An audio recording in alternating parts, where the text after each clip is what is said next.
Hi, everybody. This is Ann Quinn, and welcome back to the second installment of It Really Did Happen. Today, we'll be reading Our Flag Was Still There, which is about the final battle between the Americans and the British at Fort McHenry, Baltimore. And also, this is the event that inspired Francis Scott Key to write our national anthem, Stars Spangled Banner. Stay tuned, though, to the very end of the story because we've attached a clip that pays a tribute to all the men and women who have served our country throughout the years. The Marine Silent Drill Platoon is a 24-man rifle platoon that performs a unique precision drill exhibition at numerous events across the country and abroad. It is awe-inspiring to watch this tribute. You will be amazed and thrilled that you watched it. So please stay to the end and enjoy that tribute. Thanks for tuning in and join us next week. Thank you.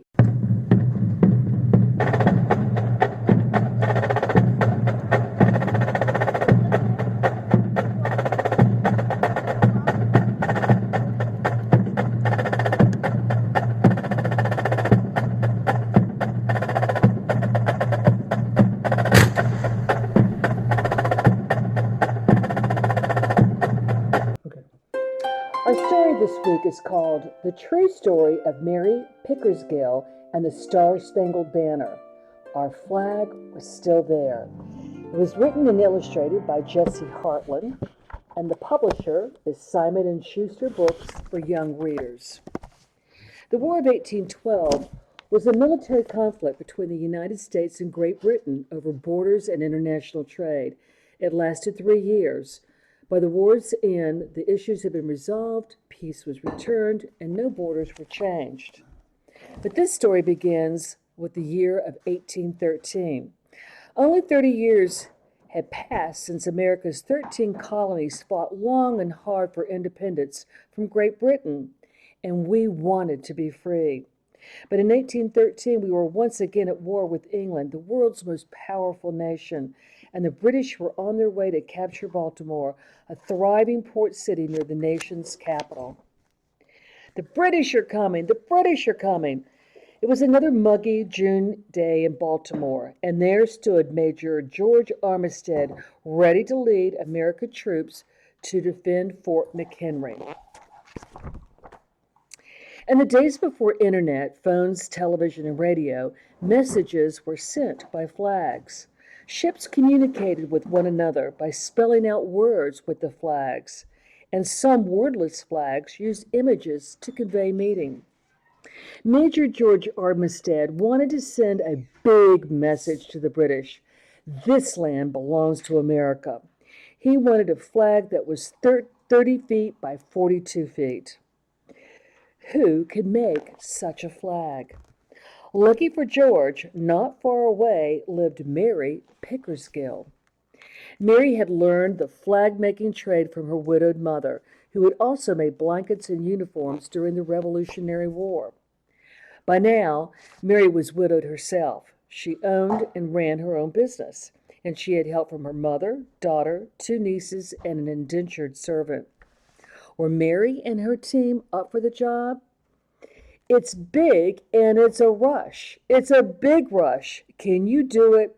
It was a shop entirely operated by women. Back then, that was very unusual. Yes, we can. And they just had weeks to make it. The British were on their way.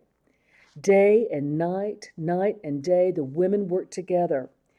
Each tiny stitch was a small step toward a big flag and freedom from British rule. The flag grew and grew. When they ran out of fabric, more was delivered, along with other supplies. How's the flag going, Mary? It's big. It's too big. And very soon after, the half-finished flag was moved across the street to a brewery, and the flag was finished in 6 weeks, just in time for the British to retreat to the West Indies at summer's end. Chilly weather was coming, and the new flag was hoisted over the fort anyway. In the summer of 1814, the British had attacked Washington, D.C. The Capitol was in ruins, and the White House was burning, and the British were again on their way to Baltimore. Would they attack this time? Pow, boom, bam! Under a stormy sky at Fort McHenry, 16 British ships attacked, firing bombs and screaming rockets. American gunners returned the fire, shooting cannonballs and mortars. The wind whipped, the lightning cracked, and the thunder roared. The battle went on for 25 hours, and both sides were drenched. At dawn, as dawn came and the storm pulled away, the flag peeked out of the clouds. The British retreated and the battle was over. The people of Baltimore awoke to see that their enormous flag was still there. This land is America! We won! Hooray! They cheered and Yankee Doodle played. Meanwhile, all through the battle and the following celebration, American poet and lawyer Francis Scott Key was detained in a meeting on a British boat. As the sun rose, Key saw the huge flag still flying over the fort and was inspired to write a poem in honor of the victory. The poem was set to a popular tune and became the lyrics to a song. After generations, the song eventually became our national anthem. What happened to the flag? Well, it became the property of George Armistead's heirs. For over 100 years, the old flag was occasionally paraded out. Sometimes it was snipped at for souvenirs. It was stuffed into a safe deposit box in New York City. And in 1912, it was given to the Smithsonian Institution in Washington, D.C., where it was restored. Then it was crammed into a case where it was eaten by moths. And more than 50 years later, in 1964, a newer, bigger museum was built with a specially designed space for the flag. In 1996, a design team planned a new exhibit, which included a total restoration of the flag. Conservators carefully snipped off 1.7 million tiny stitches of the old cloth backing, cleaned it with over 10,000 sponges, and carefully attached a new backing. The flag at that point, over 200 years old, had a new home in a display case that controlled the light, humidity, and temperature. Today, if you go to the Smithsonian's National Museum of American History, you can see Mary's flag. Have you ever seen a bigger flag? When you sing the Stars Spangled Banner, please remember Major Armistead and his wish for America to be a free country. Remember Francis Scott Key, who was inspired by this very same flag to write these words. Remember Mary Pickersgill and her can-do team of seamstresses. And I always enjoy reading the author's note at the end of these nonfiction picture books. And a few items of note that I would like to share was, well, who did win the war? Both sides simply wore themselves out. It was after this battle at Fort McHenry that the British sought armistice. The Treaty of Ghent was signed in Belgium in December of 1814, officially ending the war. Francis Scott Key wrote 4 stanzas for the Stars Spangled Banner, but only the first one is commonly sung today. The lyrics are set to the tune of what in the 1800s was a popular British tavern song written by John Stanford Smith, a London-based composer. The song gained popularity in the 19th century and was played at parades, concerts, and ball games. In 1931, it was officially made the national anthem. Over time, musicians have done their own versions of it, including Jimi Hendrix's famous performance at Woodstock in 1969. The building where Mary Pickersgill lived and made the flag is still there on the corner of Albemarle and Pratt in Baltimore, and it's now a museum. You can also visit Fort McHenry. It's a national monument, and it's open year-round. And go see the flag. It's still displayed at the Smithsonian's National Museum of American History. The museum is open every day except September 25th, and it's always free. I hope you enjoyed this moment in history. Thank you.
Ladies and gentlemen,